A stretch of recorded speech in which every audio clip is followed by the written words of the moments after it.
আচ্ছা, স্বামী যে প্রস্তাবটা দিয়েছেন প্রস্তাবটা খারাপ। মেয়েদের মনে অভাব দুঃখ থাকলে সংসারে মেয়েদের মনে ব্যথা বেশি না ছেলেদের মনে ব্যথা বেশি? মেয়েদের মনে কিন্তু ব্যথা বেশি থাকে। প্রত্যেকটি মেয়ে চায় সংসার জীবনের সুখ, এরা কোনোদিন দুঃখ পেতে চায় না। এটা হলো মেয়েদের গুড হ্যাবিট বলেন আর ব্যাড হ্যাবিট বলেন, ভালো উদ্দেশ্য বা খারাপ উদ্দেশ্য যাই বলেন, ওরা সংসারে অভাব পছন্দ করে না, ধৈর্য ধরতে চায় না। আমার ভাই আবু সালমা বলছেন, তুমি আগে হাত তোলো, আল্লাহর কাছে দোয়া করো, আমি আমিন আমিন করি, আল্লাহ যাতে তোমার দোয়াটা কবুল করে নিয়ে নেয়। ও প্রাণের বিবি, তোমার চাওয়া শেষ হয়ে গেলে যদি আমার মনের খবর সব তোমার দোয়ার ভিতরে না হয়, তাহলে আমি হাত তুলবো, তুমি হাত তুলে একটু আমিন আমিন করিও। তবে লম্বা দোয়া আমার করার দরকার হবে না, তুমি তোমার জীবনের সব সুখ শান্তির কথা বলো। স্ত্রী বলছেন, আল্লাহ কোরআনে জানিয়ে দিয়েছেন, আর রিজালু কাওয়ামুন আলান নিসা, ও দুনিয়ার মেয়েরা, স্বামীদেরকে তোমাদের হাকিম বানানো হয়েছে, হাকিমের উপরে যেন হুকুম জারি করবে না, হাকিমের কথার অমান্যতা যেন করবে না। আমি নারীদেরকে চাকর বানিয়েছি স্বামীর কাছে, স্বামীদেরকে আমি মালিক বানিয়েছি, এজন্য স্বামীর উপরে যেন হুকুম জারি করবে না, কোন নির্দেশ দেবে না, স্বামী যেটা বলবে সেটা মেনে নেবে। জোরে বলুন একটু সুবহানাল্লাহ। হযরত উম্মে সালমা আবু সালমাকে বলছেন, আল্লাহ কোরআন নির্দেশ দিয়েছেন, এই জন্য আমি হাত তুলতে পারবো না। আপনি আগে হাত তোলেন, দোয়া করেন, স্বামীর অধিকার আগে দিতে হবে।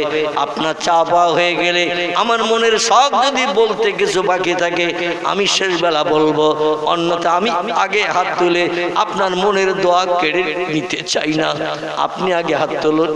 স্বামী স্ত্রী দুইজনে তর্ক বিতর্ক চলছেন ভোর রাতে, এ বলে তুমি আগে হাত তোলো, ও বলে তুমি আগে হাত তোলো, এইভাবে কথাবার্তা বাকবিতণ্ডা চলছে। আবু সালমা বলে, প্রাণের স্বামী রে, এইভাবে যদি কথাবার্তার বিনিময় চলে, আমার কথা তুমি না শোনো, তোমার কথা আমি না শুনি, ভোর হয়ে গেলে সূর্য উঠে গেলে দোয়া দাবি আর কিছুই করা হবে না, আল্লাহর দরবারে সারা রাতের পরিশ্রমের কোনো মূল্য পাওয়া যাবে না।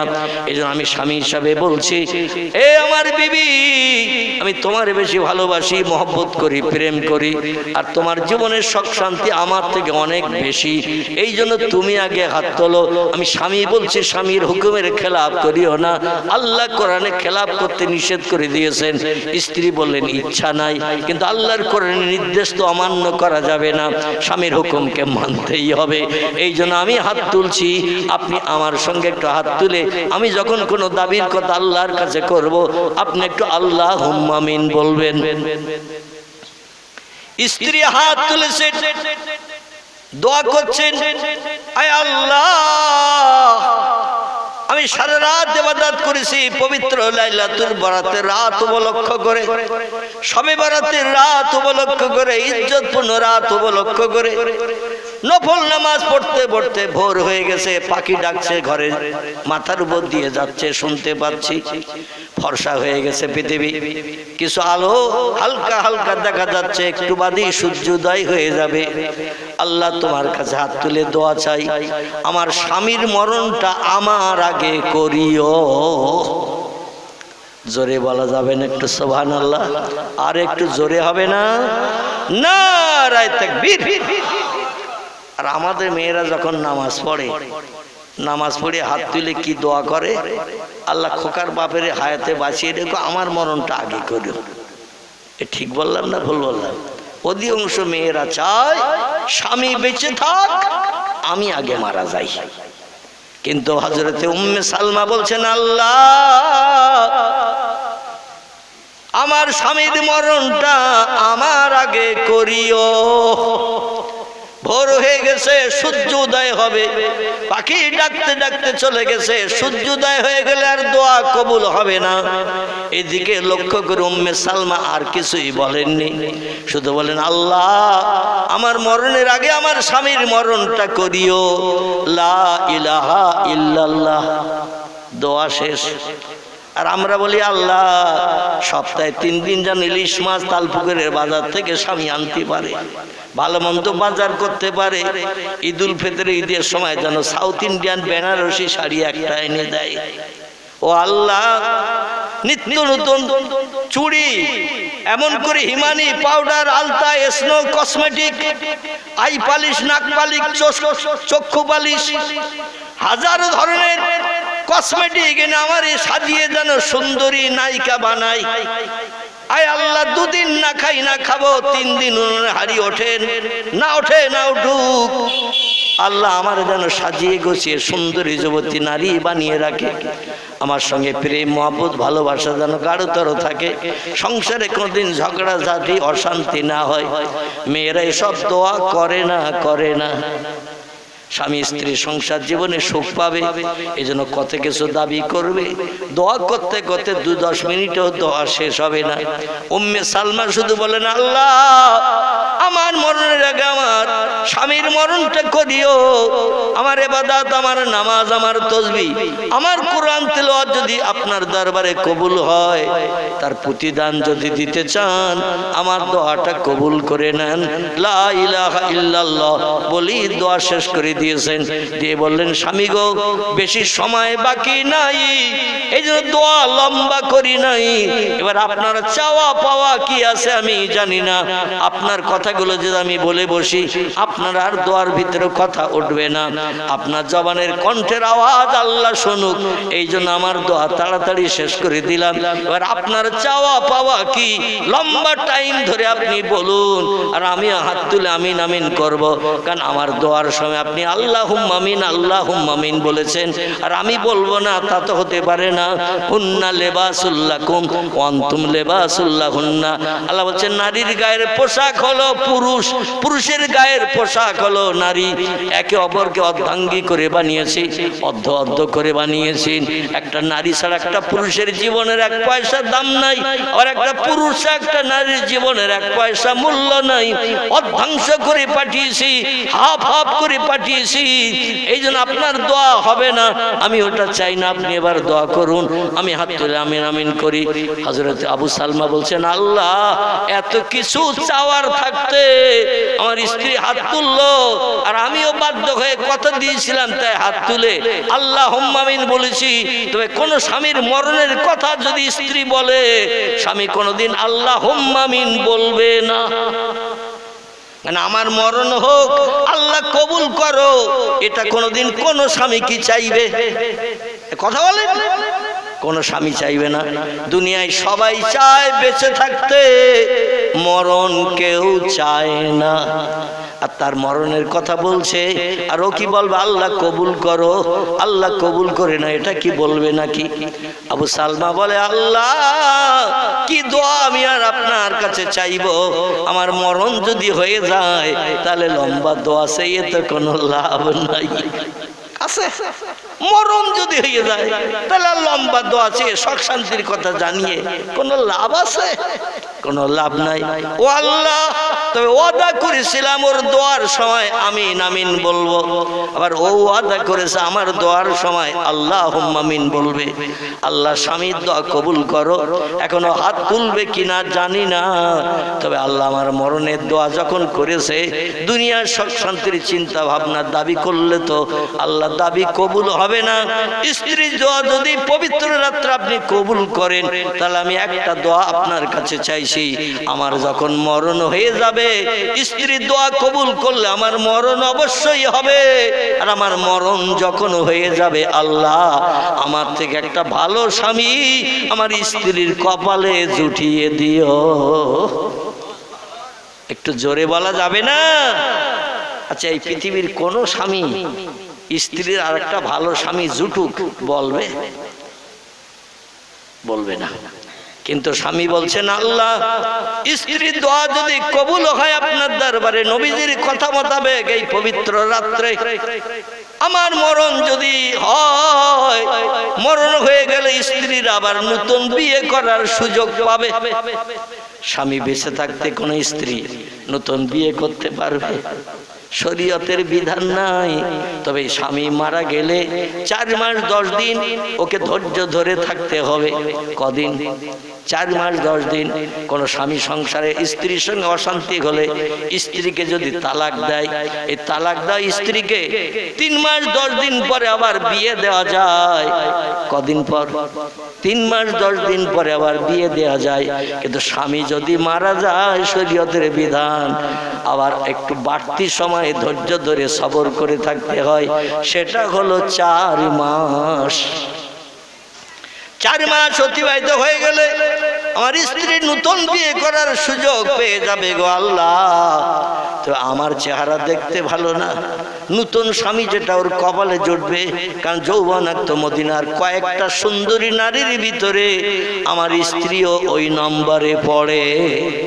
মদিনায় যত সুন্দরী নারী আছে, ওই সুন্দরী নারীর ভিতরে আমার বিবির নামটাও আছে। এত রূপবতী সুন্দরী লাবণ্যময়ী যুবতী আল্লাহ তুমি আমার স্ত্রীকে বানিয়েছো।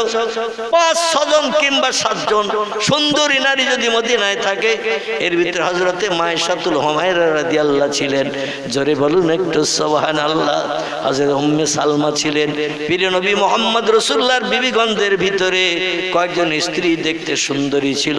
আমার ভাইরা, উম্মে সালমাও নবীর সাহাবী এবং করে সাহাবিয়া, 2 জন দেখতে, একজন ছিল খুব সুন্দরী, এ হলো হযরত উম্মে সালমা। আবু সালমা ছিল চেহারা একটু কুৎসিত, তবে আমল কালামে ছিল উচ্চাঙ্গের। জোরে বলুন একটু সুবহানাল্লাহ। আল্লাহর কাছে হাত তুলে বলে, আল্লাহ আমার স্ত্রীর দোয়া কবুল হলে আমার মরণ হয়ে যাবে, আর আমার মরণের পর আমার বিবির নসিবে একটা ভালো স্বামী, উত্তম স্বামী, চেহারা আবার সুন্দর দর্শনীয় স্বামী জুটিয়ে দিয়ে মনের দুঃখ, তাপ, ব্যথা, বেদনা, অভাবগুলো দূর করে দিয়ে তার কলিজা তুমি ঠান্ডা করিও। 2 জনের দোয়া এই ভোরবেলা আল্লাহর দরবারে পবিত্র রাতে কবুল হয়ে গেছে। জোরে বলুন সুবহানাল্লাহ। কারণ 2 জন স্বামী স্ত্রী চোখের পানি নির্গত করেছেন সারা রাতের পরিশ্রমের মূল্য নেওয়ার জন্য। আল্লাহর দরবারে কেঁদে দোয়া করেছেন, যার কারণে আল্লাহর দরবারে 2 জনের দোয়া কবুল হয়ে গেছে। স্বামী স্ত্রী 2 জন এবার এক জায়গায় দোয়া শেষে বলছেন, বিবি রে, স্ত্রী প্রথমে বলছেন, প্রাণের স্বামী, আপনার এত কিছু চাওয়ার থাকতে আপনি আমার জন্য নতুন স্বামীর দোয়া কেন করলেন? আমি তো নতুন স্বামী চাই না।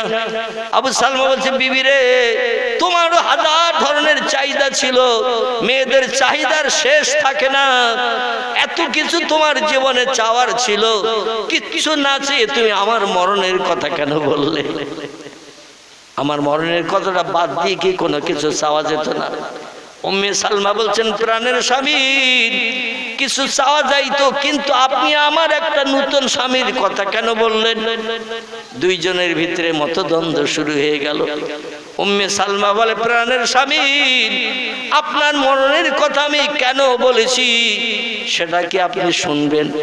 স্বামী বলছেন, না মিয়া জাওজাতি, প্রাণের বিবি রে, দুনিয়ায় এত কিছু মেয়েদের চাওয়া থাকতে আমার মরণের কথা কেন এই দোয়ায় তুমি পবিত্র রাতে বললে? একটু তথ্য দাও, শুনে খুশি হই। স্ত্রী বলছেন, প্রাণের স্বামী, পয়গম্বর মুহাম্মদ রাসূলুল্লাহ জানিয়েছেন যে স্ত্রীরা স্বামীর মরণের সময় সেবা যত্ন করবে, দেখভাল করবে, পেশাব পায়খানা পরিষ্কার করবে, গালে তুলে খাওয়াবে, যত্ন খাতির করবে, হাসরের মাঠে ওই স্ত্রী স্বামীর সঙ্গে জান্নাত হালাল বানাবে। যে স্ত্রী স্বামীর মরণের সময় দেখভাল করবে, সব থেকে কঠিন বিপদের সময় হলো মরণের সময়। মরণের কষ্ট, মরণের জাকান্দানি, অসুস্থ অবস্থায় ঘর ফিরে হয়ে যায়, বয়সপ্রাপ্ত হয়ে যায়, বয়স্ক হয়ে যায়, চলতে পারে না, উঠতে পারে না, ফিরতে পারে না, বিছান কাতায় পায়খানা পর্যন্ত করে বসে। এই সময়ের সেবা যে মেয়েটি স্বামীর করবে, সেই হলো প্রকৃত স্বামী ভক্ত, সেই হলো প্রকৃত স্বামী ভক্তা। আর ওই মেয়েটি মরণের দিন পর্যন্ত স্বামীর সেবা করে বাপের বাড়ি না যে, বোনের বাড়িতে যে না যে, মাঝে মাঝে ভিক্ষুকদের কাছ থেকে খবর নেয়, আমাদের দেশে খোকার বাপ বেশি আছে না মরে গেছে, একটু খবর দাও, ওর জ্বালা যন্ত্রণা সহ্য করতে পারি না, পচা গুয়ের গন্ধার সহ্য করতে পারি না, পেশাব পায়খানা বিকট দুর্গন্ধ, প্রতিদিন পরিষ্কার করতে হয়, ধুতে হয়, জ্বালায় জ্বলে জ্বলে মরছি, এত লোকের মরণ হয়, হয় খোকার বাপেরে আল্লাহ চেনে না। এখানকার মেয়েরা অবশ্য বলে টলে না, কিছু মেয়েরা বলে এত লোকের মরণে হয় খবর শুনি, খোকার বাপেরে আল্লাহ চেনে না, ওর কবে মরণ হবে। তাই জ্বালা যন্ত্রণা সহ্য করতে না পেরে বাপের বাড়ি এসে রয়েছি, মরে গেলে আবার বাড়ি যাব। আমার ভাইরা, এটা হলো দুনিয়ার মেয়েদের চিন্তা ভাবনা, মনস্কামনা। স্ত্রী বলছেন প্রাণের স্বামী, আমি যদি আপনার আগে মারা যাই, আর আপনি দুনিয়ার সংসার যাপনে, এই পৃথিবীতে তো আপনার বেঁচে থাকতে হবে। পুরুষেরা সংসার যাপনে একা সব কাজ করতে পারে না, রান্না বান্নার কাজ, জামা কাপড় পরিষ্কারের কাজ, ঘর বাড়ি গোছানো কাজ, এইভাবে সংসারের সব কাজ মেয়েদের করতে হয়। রান্না বান্না করে স্বামীকে পরিবেশন করতে হয়, ওটা ছেলেরা খুব বেশি পারে না। আর আমি যদি আগে মারা যাই, সংসারের প্রয়োজনে আপনার নতুন বিয়ে আপনার করে নেবেন, নতুন বিয়ে যেই করবেন, ওই নতুন স্ত্রী সংসারে আসবে। আর জীবনের শেষ বেলা ওই নতুন স্ত্রী যদি আপনার 2-1 মাস সেবা যত্ন করে, হাসরের মাঠে ওই স্ত্রীটা আপনাকে নিয়ে জান্নাতে চলে যাবে।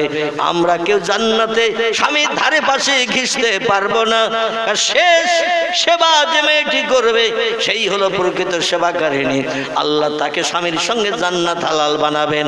আমি চাই না সারা জীবন আপনার সঙ্গে সংসার করেছে, অভাব অনটন দুঃখ দুর্দশা বাস্তব জীবনের উদ্যান করেছে, না খেয়ে থেকেছি, সেবা যত্ন আপনার করেছি, আর আপনি আল্লাহর জান্নাতে যাবেন নবীর সাহাবী হয়ে, আর আমি ফাল করে তাকিয়ে তাকিয়ে দেখবো আপনার সঙ্গী হয়ে যেতে পারবো না জান্নাতে। অন্য একটা নারী, অচেনা নারী আপনার হাত ধরে আনন্দ করতে করতে জান্নাতে যাবে, ও জ্বালা সেদিন হাসরের মাঠে সহ্য করতে পারবো না। এই জন্য আল্লাহর কাছে দোয়া করেছি, আল্লাহ আমার মরণের আগে আমার স্বামীর মরণটা করিও। আপনার যদি মরণ হয়ে যায়, যতদিন আল্লাহ আমার হায়াতে বাঁচিয়ে রাখবেন, আমি আর দ্বিতীয় বিয়ে করব না। জোরে বলুন একটু সুবহানাল্লাহ। বর্তমান যুগে স্বামী মারা গেলে শতকরা কত % মেয়েরা ধৈর্য ধরে স্বামীর ঘরে থাকে? কত %? আমার মনে হয় 2%-এর বেশি বললে বোধহয় ভুল হবে। স্বামী মারা গেছে, মেয়েরা দেখবেন আবার নতুন করে হাত বাড়ানোর চিন্তা ভাবনা করে না। কতদিন ধৈর্য ধরে সহ্য করে এই সংসারে কাল কাটাবো। মেয়েরা সুখ চায়, দুঃখ চায় না। এই জন্য বাধ্য হয়ে হযরত উম্মে সালমা বলছেন, আল্লাহ আমারে যতদিন হায়াতে বাঁচিয়ে রাখবেন, আমি ধৈর্য ধরে সবর ইখতিয়ার করে বিধবা হয়ে থাকবো, হাসরের মাঠে আপনার হাত ধরে জান্নাতে যাব। তাই দুনিয়ার জিন্দেগিতে লম্বা দিন আপনার পিছনে কাটিয়েছে, আর জান্নাতে যে অন্য স্বামী নিয়ে থাকবো ওটা পছন্দ করি না। এই জন্য আমি জীবনে বিয়ে আর করবো না, বিধবার খাতায় নাম লিখে মরণের দিন পর্যন্ত থাকবো। জোরে বলুন একটু সুবহানাল্লাহ। উম্মে সালমা বলেন, প্রাণের স্বামী, এই জন্য আপনার মরণের দোয়া করেছি। আবু সালমা বলে, বিবিরি, আমি মনে মনে ধারণা করলাম ঠিক মতো খেতে দিতে পারি না, ঠিক মতো পোশাক দিতে পারি না, ঠিক মতো তোমার মনের স্বাদ মেটাতে পারি না, শখ শান্তি মেটাতে পারি না। এই জন্য তুমি আমার মরণের কথা বলেছো। আমি মারা গেলে দ্বিতীয় বিয়ে করে অন্য ভালো ধনিক স্বামী পেয়ে জীবন সব দুঃখ ব্যথা অভাব নিবারণ করে জীবনের শখ শান্তি মিটাবে। এই জন্য আমি দোয়া করেছি, আল্লাহ আমার মরণ যখন হয়ে যাবে, আমার স্ত্রী বিধবা হবে, আমার থেকে একটা ভালো স্বামী, ধনী স্বামী, চেহারাবান সুন্দর স্বামী আমার স্ত্রীর কবলে জুটিয়ে দিও। জোরে বলুন একটু সুবহানাল্লাহ। স্ত্রীও ভুল বুঝেছে, স্বামীও ভুল বুঝেছে, ভুল বুঝে দুইজন দুই রকম দোয়া করেছে। আল্লাহর দরবারে দোয়া কবুল হয়ে গেছে। স্বামীর দোয়াও কবুল, স্ত্রীর দোয়াও কবুল। আল্লাহ পাক দোয়া কবুল করলে সেটা বাস্তব জীবনে বান্দা বান্দীদের জন্য রূপায়ণ করেন না। দোয়া যদি কবুল হয়, অবশ্যই আল্লাহর দরবারে দোয়া কবুল হয়ে গেলে তাদের জীবনের সুখ শান্তি আল্লাহ দুনিয়ায় থাকতে মিটান না, অবশ্যই মিটিয়ে দেন। যুদ্ধের দামামা মিটে গেল, খন্দকের যুদ্ধ, এই যুদ্ধের দামামা বেজে গেল। সাহাবায়ে কেরামগণ বিবি বাচ্চা ঘরে রেখে যুদ্ধের ময়দানে চলে গেছেন নবীর মুখে হাসি ফোটানোর জন্য। মক্কার কাফেরদের সঙ্গে যুদ্ধ হবে। এই যুদ্ধের ময়দানে যে যুদ্ধ করতে যে আবু সালমার প্রাণ নাশ হয়ে গেছে। জোরে বলুন ইন্না লিল্লাহি ওয়া ইন্না ইলাইহি রাজিউন। আল্লাহ পাক বললেন, ও বান্দা বান্দি, স্ত্রী দোয়া করেছে স্বামীর মরণের দোয়া, আমি আল্লাহ সেটা কবুল করেছি। তবে সেই দোয়াটা কবুল করার কারণে সাধারণ মরণ কি আমি আবু সালমার দেব, এটা তো হতে পারে না। পৃথিবীতে সবথেকে উত্তম মরণ যেটি, এই মরণের নাম হলো শহীদি মরণ। কি মরণ? শহীদি মরণ। যে মরণ বরণ করে কবরে গেলে আল্লাহ পাক কবরে কোনো আযাব দেন না, কোনো বিপদের মাঝখানে রাখেন না। কবরে জান্নাতি নেমাত দান করেন কিয়ামত পর্যন্ত। আবার কবর থেকে যেদিন উঠে হাসরে যাবে, সেদিন আল্লাহ পাক জান্নাত হালাল বানানোর জন্য হিসাব নিকাশের আগে, হিসাব নিকাশ না হওয়া পর্যন্ত কোনো ব্যক্তি জান্নাতে যেতে পারবে না। কিন্তু পাঁচটা দলের মানুষ, এরা হিসাব নিকাশ বিহীন আগে জান্নাতে ঢুকে যাবে। এই পাঁচটি দলের ভিতরে একটি দলের নাম হলো শহীদান। কি নাম বললাম? সর্বপ্রথম জান্নাতে ঢুকবে যারা, এরা হলো শহীদান ব্যক্তি। ইসলামের জন্য, কলেমার জন্য, মসজিদের জন্য, মাদ্রাসার জন্য, দিন রক্ষার জন্য যুদ্ধের মাঠে শত্রুদের তরবারিতে জীবন উৎসর্গ করে দি। বিবিরা বিধবা বানিয়েছে, সন্তানদের এতিম করে দুনিয়ার মোহমায়া ছেড়ে কবরে চলে গেছে। আল্লাহ এদের ডাক দিয়ে বলেন, ও ফেরেশতারা, ওই যে রক্ত মাখা জামা কাপড় পরা, ওরা কারা? হাসরের মাঠে সব ব্যক্তি উলঙ্গ হয়ে দাঁড়িয়ে রয়েছে কবর থেকে হাসরে এসে। মেয়েদের গায়েও কাপড় নাই, পুরুষের গায়েও কাপড় নাই, সব ব্যক্তি উলঙ্গ। কার গুপ্তাঙ্গ ঢাকার মতো কাপড় নাই, পোশাক নাই, কিন্তু রক্ত মাখা কাপড় অবস্থায় কারা হাসরের মাঠে ঘুরে বেড়াচ্ছে। ফেরেশতারা ডেকে বলবেন, আল্লাহ, রক্তমাখা কাপড় অবস্থায় কবর থেকে উঠে হাসরের মাঠে যারা ঘুরে বেড়াচ্ছে, এরা হলো আপনার মহব্বতের বান্দা শহীদান। যারা বিবিরে বিধবা বানিয়েছে, সন্তানের তিন করে দুনিয়ার সংসার জীবনে সুখকে লাথি মেরে আপনার মুখে হাসি ফোটানোর জন্য, ধর্মকে কিয়ামত পর্যন্ত পৃথিবীতে চালু রাখার জন্য অকাল মৃত্যু বরণ করেছে যারা, এরাই হলো রক্তমাখা কাপড় পরাওয়ালা। আল্লাহ বলবেন, আমি বিচার শুরু করার আগে ওদের প্রথম জান্নাত হালাল বানিয়ে দিলাম। একটাও রক্তমাখা জামা কাপড় পরা লোক হাসরে থাকতে বিচার শুরু করব না। আল্লাহ বলেন, সেই মরণ আমি আবু সালমার দিলাম। কারে দিলাম? সেই মরণ উম্মে সালমার স্বামী আবু সালমার দিলাম, যাতে হাসরের মাঠে 50,000 বছর লম্বা দিন সূর্যের রৌদ্রে দাঁড়ানোর দরকার থাকবে না। বিচারের জন্য কবর থেকে হাসরে যাবে, আর হাসরের মাঠ থেকে সরাসরি জান্নাতে যাবে। লম্বা দিন সূর্যের রৌদ্রে দগ্ধ হবে না। জোরে বলুন একটু সুবহানাল্লাহ। আবু সালমার জন্য এই নসিব আল্লাহ দান করে দিয়েছেন। বাকি আছে কে? হযরত উম্মে সালমা, ইনি বাকি, দুনিয়ায় বেঁচে আছে।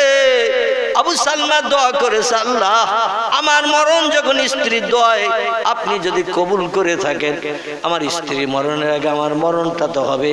আমার মরণ হয়ে গেলে ইদ্যত পরিপূর্ণ খাওয়ার পর 4 মাস 10 দিন পেরিয়ে যাওয়ার পরে আমার স্ত্রীকে একটা নতুন উত্তম স্বামী, ভালো চেহারাবান স্বামী, ভালো ধনিক শ্রেণীর ব্যক্তি আমার স্ত্রীর কপালে জুটিয়ে দিয়ে ভবিষ্যৎ জীবনটা সুখের বানিয়ে দিও।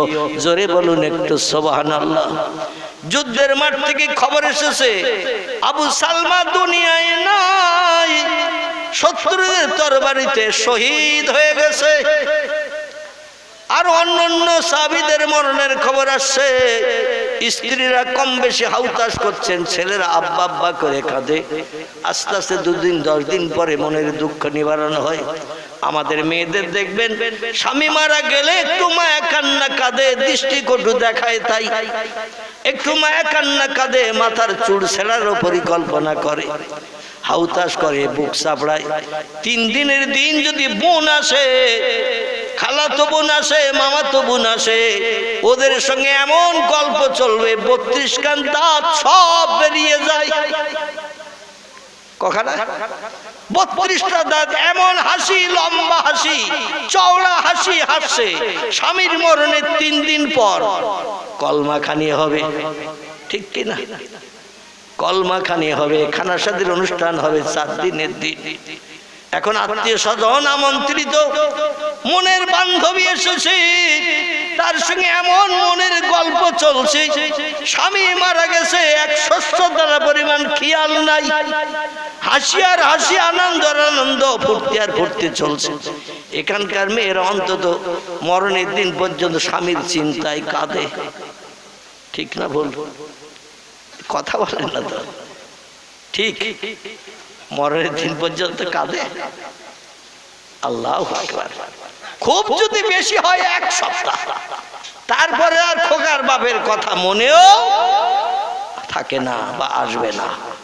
এইরকম উম্মে সালমার কাছে খবর চলে এসেছে, আপনার স্বামী দুনিয়ায় নাই, যুদ্ধের মাঠে শত্রুদের তরবারিতে শহীদ হয়ে গেছে। উম্মে সালমা আছাড় খেয়ে পড়েছে, আহারে ও আল্লাহ, স্বামী মরার পরে এমন ব্যথা, এমন দুঃখ, এমন আঘাত আমার হৃদয়ে আমি পাবো, তুষের আগুন এমন করে আমার হৃদয়ে জ্বলবে, 1 মুহূর্ত আমার স্বামীর না দেখলে তো আমি থাকতে পারছি না। আমি আকাঙ্ক্ষায় ছিলাম যুদ্ধের মাঠ থেকে স্বামী কখন ঘরে ফিরবে, আমারে সালাম দেবে, সালামের প্রতি উত্তর দেব। স্বামীর চাঁদ মুখ দেখতে যদিও কুৎসিত খারাপ, আমার কাছে বেহেশতের হুর সুন্দরীদের থেকে আমার স্বামীর চেহারা আমার কাছে ভালো, কারণ তার আচার ব্যবহার, আখলাক, কাজকর্ম, কথাবার্তা আমার কাছে খুব প্রিয়। কোনোদিন মতদ্বন্দ্ব হয়নি, ঝামেলা ঝঞ্ঝাট হয়নি, কথা কাটাকাটি হয়নি। আল্লাহ, সেই স্বামী ছাড়া তো আর বাঁচতে পারছি না, কিন্তু দোয়া করি আমার মরণের আগে আমার স্বামীর মরণ করিও। আল্লাহ, তুমি তো দোয়া কবুল করেছো। এখন আমি তো থাকতে পারছি না, বাঁচতে পারছি না, কন্যা সন্তানের কথাও, সালমার কথাও আমার খেয়াল নাই। আমার ভাইরা এমন পাগলিনী হয়ে গেছে উম্মে সালমা, মদিনার রাস্তাঘাটে ঘুরে ঘুরে বেড়াচ্ছেন। আর মাঝে মাঝে পাগলেরা যেমন কথাবার্তা বলে, নিজে নিজে কথা বলে, কে শুনলো না শুনলো, পাগলেরা যেমন দেখে না, উম্মে সালমা মাঝে মাঝে বলছে, ইয়া জাউজি আবু সালমা আইনা তাযহাব, কোথায় গেছো তুমি প্রাণের স্বামী, একটু পরিচয় দাও, সেখানে যে তোমার চেহারা দেখে কলিজার তুষের আগুন নিবারণ করি। জোরে বলুন একটু সুবহানাল্লাহ। পূর্ণ পাগল মার্কা হয়ে গেছেন স্ত্রী, স্বামীর মরণের কারণে রাস্তাঘাটে পথে পাগলের মতো বেড়াচ্ছে। মেয়েদের চরিত্র হলো পর্দা পুশিদায় থাকা, কিন্তু পাগল মার্কা হওয়ার কারণে রাস্তায় বেরিয়ে পড়েছে। রাস্তায় গাছতলায় ঘুমায়, যখন ঘুম লাগে ঘুমায়, রাস্তায় গাছতলায় ঘুম থেকে উঠে মদিনার রাস্তায় ঘুরে ঘুরে বেড়ায়। আর মাঝে মাঝে আওয়াজ দেয়, ইয়া জাউজি আবু সালমা আইনা তাযহাব, কোথায় চলে গেছেন, কোথায় গেছেন, পরিচয় দিন, সেখানে যে আপনার চেহারা দেখে কলিজার তুষের আগুন নিবারণ করি। জোরে বলুন একটু সুবহানাল্লাহ। মদিনা শরীফে ইহুদিরা বসবাস করত, খ্রিস্টানরা বসবাস করত, বেঈমান কাফেররা বসবাস করত। ওরা এই উম্মে সালমার দৃশ্য দেখে রাস্তাঘাটে পথে স্বামীর নামের আওয়াজ তুলে তুলে চিল্লায়, ও মদিনার পথের লোকজন, আমার স্বামী কোথায় আছে একটু বলতে পারো, আমার স্বামীর সঙ্গে সাক্ষাৎ করে জীবনের দুঃখ নিবারণ করি। মদিনার ইহুদিরা, খ্রিস্টানেরা, কাফেরেরা উম্মে সালমার এই পরিবেশ অবস্থা দেখে আল্লাহর নবীর নামে বদনাম দিতে শুরু করে দিল। মোহাম্মদ কেমন একজন নিকৃষ্ট মানুষ, খারাপ মানুষ। মোহাম্মদ নিজে সুস্থ হয়ে বেঁচে আছে, আর একজন গরিব দুঃখী নারীকে বিধবা নিয়ে তার হৃদয়ে তুষের আগুন জ্বালিয়েছে। পাগল মার্কা হয়ে গেছে, রাস্তাঘাটে পথে ঘুরে বেড়ায়, খায় না, যখন ঘুম আসে ঘুমায়, সেখানেই ঘুম থেকে ঠেলে ওঠে আর চিল্লি চিল্লি আবু সালমা বলে বলে ডাকে। মুহাম্মদ কত নিষ্ঠুর, কত খারাপ মানুষ। দেখো মদিনার একটা পুরুষকে যুদ্ধের মাঠে নিয়ে যে শহীদ বরণ করিয়ে, যুদ্ধে প্রাণ নাশ করিয়ে তার স্ত্রীকে কি বিপদে ফেলে দিয়েছে। মানুষের মুখে মুখে কথা হতে হতে আল্লাহ নবীর কানে কথাটা পৌঁছে গেছে। জোরে বলুন একটু সুবহানাল্লাহ। আল্লাহ বলছেন ইন্নাকা লাআলা খুলুকিন আযীম ওমা আরসালনাকা ইল্লা রাহমাতাল লিল আলামিন। ও পৃথিবীর মানুষ, তোমরা শোনো, আমার পয়গম্বর মুহাম্মদ রাসূলুল্লাহকে দুঃখের দুঃখ মোচনের জন্য, অভাবীর অভাব দূর করার জন্য, ক্ষুধার্তের ক্ষুধা নিবৃত্তির জন্য, ক্রন্দনরত ব্যক্তির চোখের পানি মোচনের জন্য দয়ার সাগর করুণার আধার করে বিশ্ব মাঝার আমি পাঠিয়েছি। এমন কোনো দুঃখী নাই, মুহাম্মদের কাছে আসলে দুঃখ নিয়ে ফিরে যায়, কোনো অভাবী নাই, অভাব নিয়ে ফিরে চলে যাবে। মুহাম্মদ সকলের সমস্যার সমাধান করে মুখে হাসি ফুটিয়ে বাড়ি পাঠাবেন। এই জন্য তার নামের পাশে সার্টিফিকেট দিয়েছি রাহমাতাল লিল আলামিন। জোরে বলুন একটু সুবহানাল্লাহ। বিশ্বনবী ডেকে বললেন উম্মে সালমা পাগলিনী হয়ে গেছে, সেই খোদার কসম আরো অনেক সাহাবী মারা গেছে, তাদের বিবিরা 2 দিন 10 দিন ক্রন্দন করে বুকে পাথর বেঁধে সান্ত্বনা নিয়ে বাচ্চা কাচ্চা নিয়ে সংসার পরিচালনা করছেন। কিন্তু উম্মে সালমাকে দেখছি আলাদা ব্যাপার, ও তো ঘর বাড়ি ছেড়ে দিয়েছে, কন্যা সন্তানের খবর রাখে না, কোথায় আছে আমার মেয়েটা সালমা, কোথায় আছে তাও খবর রাখে না। স্বামীর প্রেমে এত মশগুল ছিল, পাগল হয়ে যে রাস্তাঘাটে ঘুরে বেড়ায়, বিধর্মীরা আমার নামে বদনাম দেয়। ওই লোকটার যুদ্ধের মাঠে না গিয়ে নিয়ে গেলে ওর বিবিটার এই রকম অবস্থা হতো না। আমি চাই উম্মে সালমার মুখে হাসি ফুটাতে। এ আমার সাহাবীরা, তোমাদের ভিতরে সব থেকে আমলে বেশি কে? সাহাবীরা বলে ইয়া রাসূলুল্লাহ, আপনার সাহাবীদের ভিতরে সব থেকে আমলে বেশি হলো আবু বকর সিদ্দিক। নবী বললেন আবু বকর, ওই আমার সাহাবিয়া দুঃখী নারী, স্বামী হারা বিধবা। উম্মে সালমা পাগল হয়ে গেছে স্বামী হারা হওয়ার কারণে। তুমি যে বিয়ের প্রস্তাব দাও, উম্মে সালমাকে বিবি বানিয়ে নাও, জীবনের দুঃখ দুর্দশা নিবারণ করো শরীয়তের আইন মোতাবেক, উম্মে সালমার মনের তুষের আগুন নিবারণ হয়ে যাক। আবু বকর, তুমি যে বিয়ের প্রস্তাব দাও। আবু বকর বিশ্ব নবীর কথা শুনে বিয়ের ইচ্ছা ছিল না, কিন্তু নবী বলেছেন নবীর কথা তো অ্যাভয়েড করা যাবে না। এই জন্য আবু বকর সিদ্দিক প্রস্তাব নিয়ে চলেছেন উম্মে সালমাকে পেতে। বাড়ি এসে পেলেন না, বলে উম্মে সালমা কোথায় আছে একটু বলো।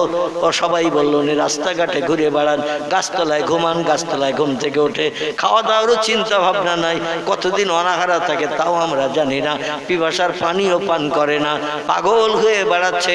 আর আবু সালমা বলে বলে ডাকতে শুরু করেছে। বলে তাহলে কোথায় পাওয়া যাবে তারে? বলে মদিনার এই রাস্তায় খোঁজ করে, এইদিকে বেশি বেশি করে। আবু বকর সিদ্দিক খুঁজতে খুঁজতে উম্মে সালমারে পাগলিনী রে রাস্তার উপরে পেয়ে গেছে। বলেন কুম ইয়া আইয়ুহান নিসা, এ মদিনার সাহাবিয়া নারী, বিশ্ব নবীর উম্মতি, একটু দাঁড়াও।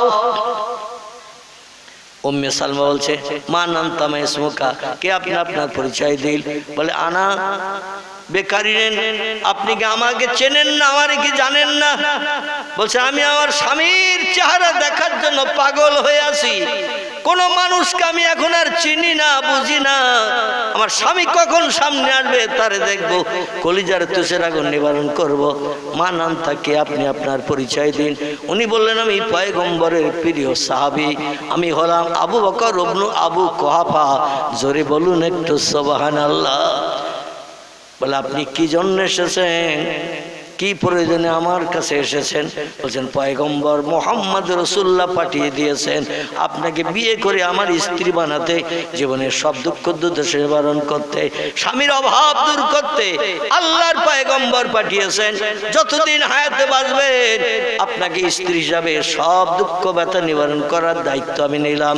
আমি নিজে না কেউ আপনাকে খাইয়ে রাখবো নবীজির কথা মোতাবেক। জোরে বলুন সুবহানাল্লাহ। উম্মে সালমা বললেন বিয়ের চিন্তা ভাবনা আমার মগজে নাই, যদি আমার উপকার করেন আমার স্বামী কোথায় আছে একটু খবর দেন। আবু বকর বললেন পাগলের মেয়েকে তো বোঝানো যাবে না, এ তো বিয়ের পিড়িতে আর বসতে চায় না, এখন এর স্বামী কোথায় খোঁজ খবর চাইছে। আমি সারা জীবন যদি চেষ্টা করি তার স্বামীর খবর বলতে পারবো না, কেন স্বামী তো কবরস্থ হয়ে গেছে। জোরে বলুন একটু সুবহানাল্লাহ। আবু বকর বিফল মনোরথে ফিরে চলে গেল, প্রস্তাব প্রত্যাখ্যান করলেন উম্মে সালমা। নবীর কাছে গেলেন, নবী বলছেন এ আবু বকর খবর কি? মা ফালতা কি কাজ করেছো, কি খবর নিয়ে এসেছো বলো। আবু বকর বলছি ইয়া রাসূলুল্লাহ আপনার কথা মোতাবেক প্রস্তাব দিলাম, কিন্তু মেয়েটা এমন পাগলিনী, পাগল হয়ে গেছে, দুনিয়ার কোনো পুরুষকে পর্যন্ত চেনে না, আর বিয়ের চিন্তা ভাবনা তার মগজে নাই। সম্মতি না থাকলে তো বিয়ে হয় না, ওর বিয়ের কোনো চিন্তা ভাবনা নাই, বরং উল্টে প্রস্তাব রাখলো আমার স্বামীর খবর যদি বলে দিতে পারো কোথায় আছে আমি বড় খুশি হব, আমার স্বামীর খবরটা বলো। আবু বকর বললেন সে তো কবরস্থ হয়ে গেছে, শহীদ হয়েছে যুদ্ধের মাঠে, কবর দেয়া হয়ে গেছে, স্বামীর খবর তো আমি জিন্দাবস্থায় আর দিতে পারবো না, এই জন্য আমি ফিরে চলে এসেছি। রাসূল বললেন আবু বকর আমার বয়সের থেকে তোমার 2 বছর বয়স কম।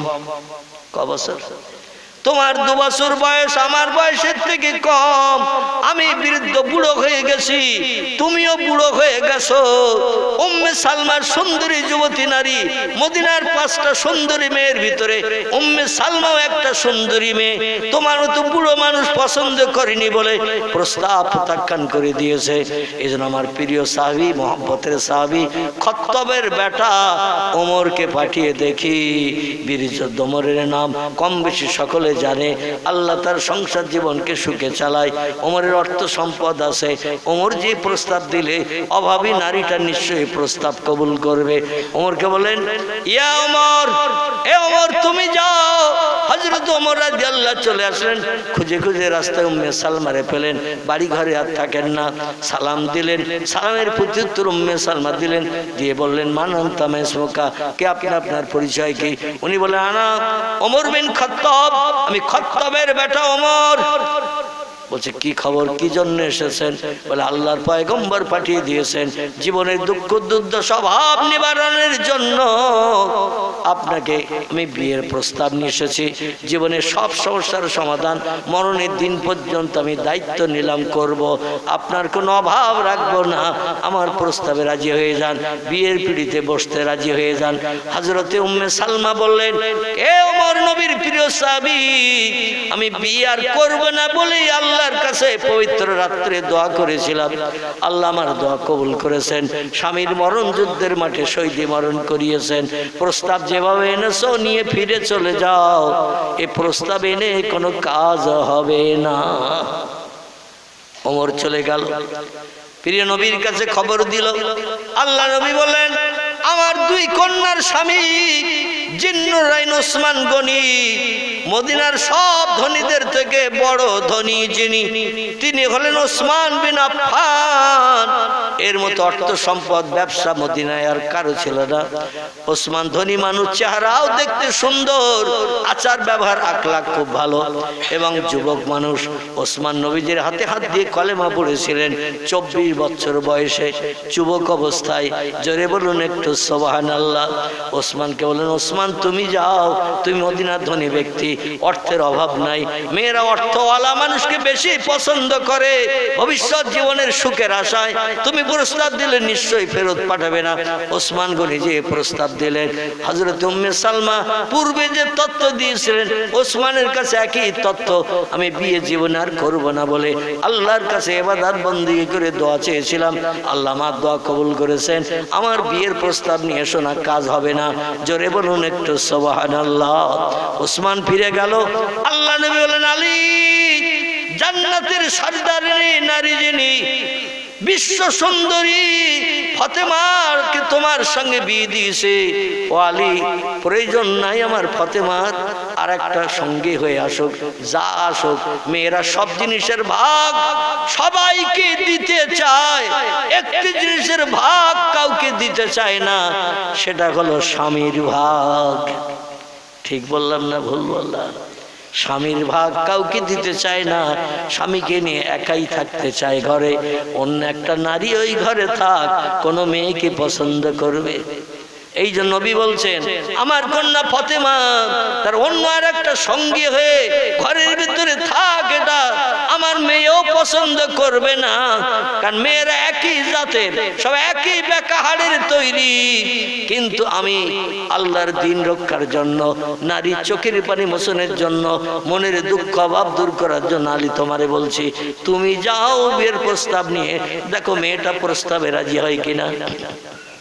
আলী রাদিয়াল্লাহু গেলেন, সংক্ষেপ কথা, প্রস্তাব দিলেন, প্রত্যাখ্যান করে দিলেন। উম্মে সালমা বললেন, আমি আর বিয়ে করতে চাই না, কেউ আমার কাছে বিয়ের প্রস্তাব এনো না, বরং আমার স্বামী কোথায় যদি খবরটা বলে দাও, আমি খুশিতে বাগবাগ হব।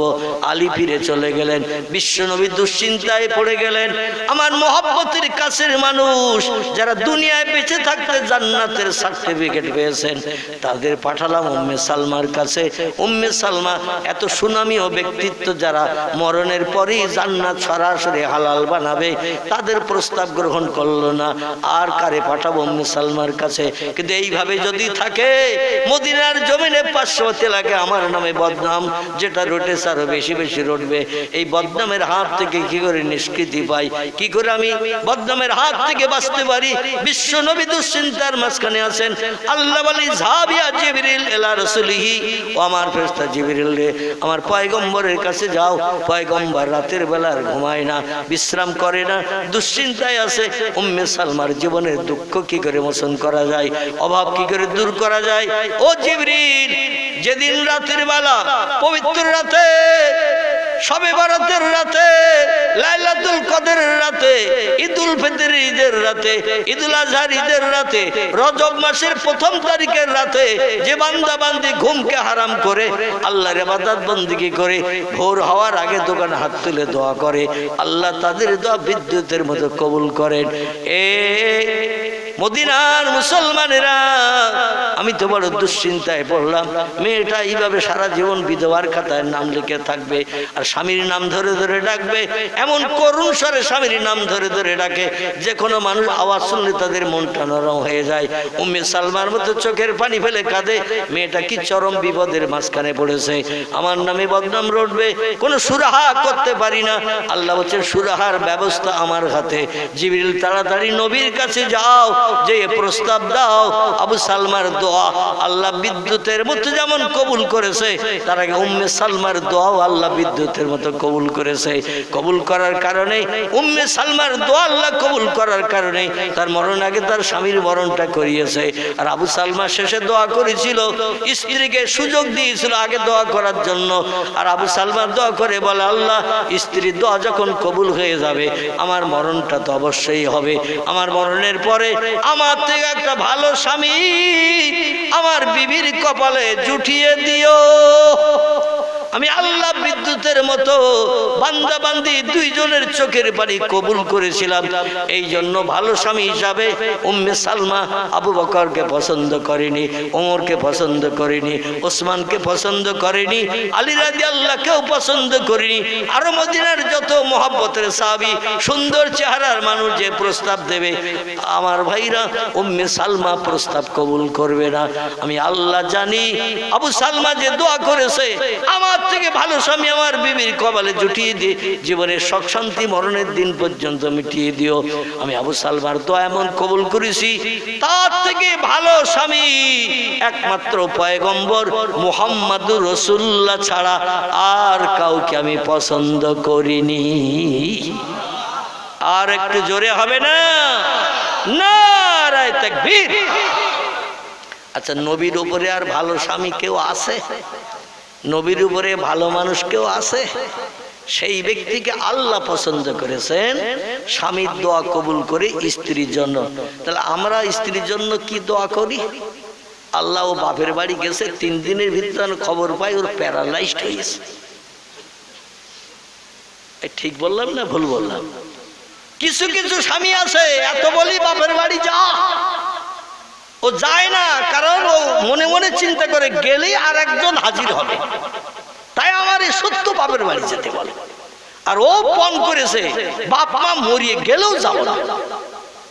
ঠিক বললাম না ভুল বললাম? তাই হঠাৎ করে একদিন স্ত্রী বলছে, আমার একটু মন আনচান করছে, বাপটা অসুস্থ, খবর পেলাম টেলিফোনে, তো অন্তত একটু বাপের বাড়ি যাচ্ছি, তোমার মতামত? স্বামীর অনুমতি নিয়ে যেতে হয়। তো স্বামীর বলছে অনেকদিন যাইনে, তো তুমি একটু অনুমতি দেবে? বলে তুই 10 মাস আগে বললি, 10 মাস আগে যেতে দিতাম তোর, তুই এত দেরি করে বলছিস? গোসল বাপের বাড়ি যাইয়ে করিস, যে কাপড় পরি আছে ওই কাপড় পরি যা। এখানকার স্বামীরা অবশ্য এরকম বলে টলে না, একটু সেজে গুজে যাওয়ার সুযোগ দেয়।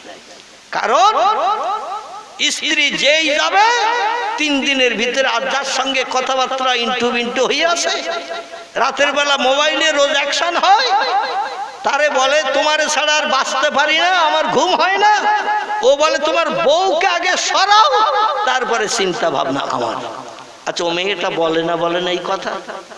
ও মেয়েটা বলে আগে বউ সরাও, তারপরে আমি তোমার বাড়ি যাব না যাব চিন্তা ভাবনা করব।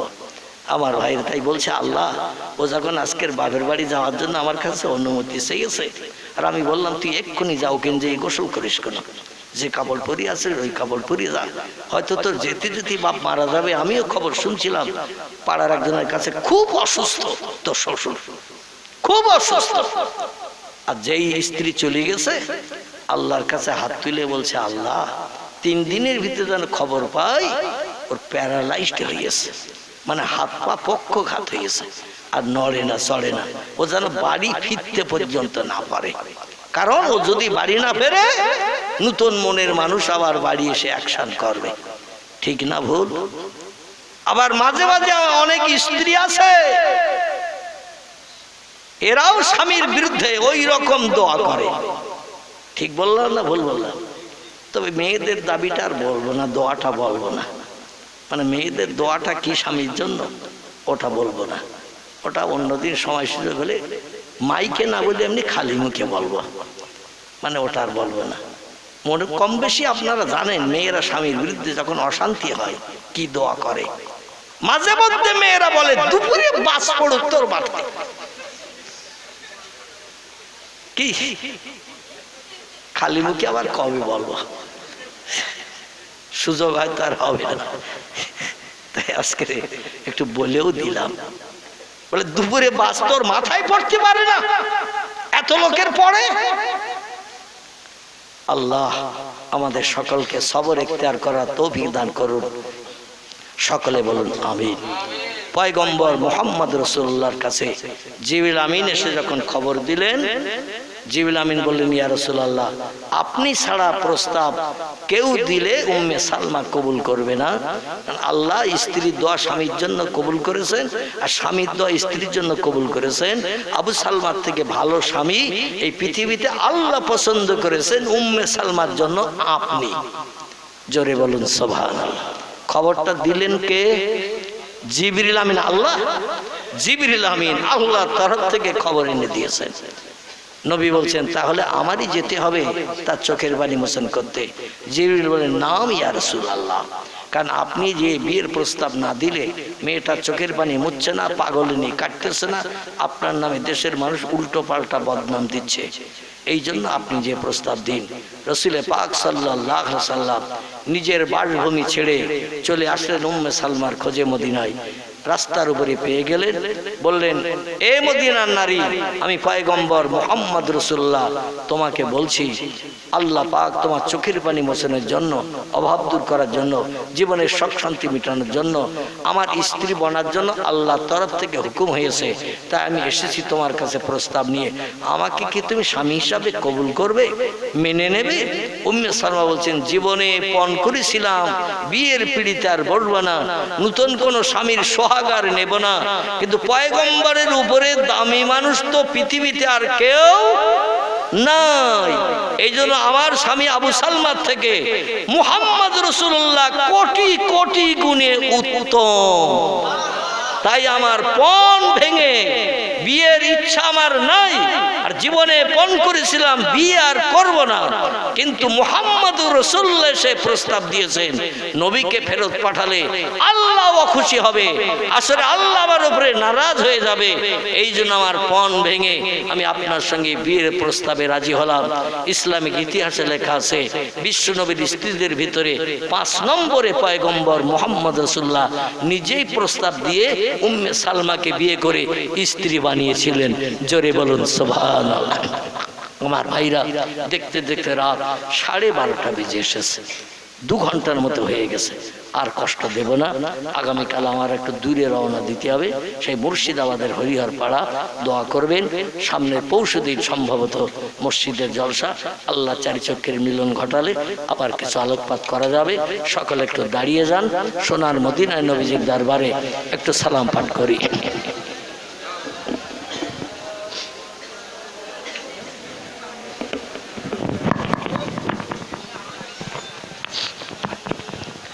طلع البدر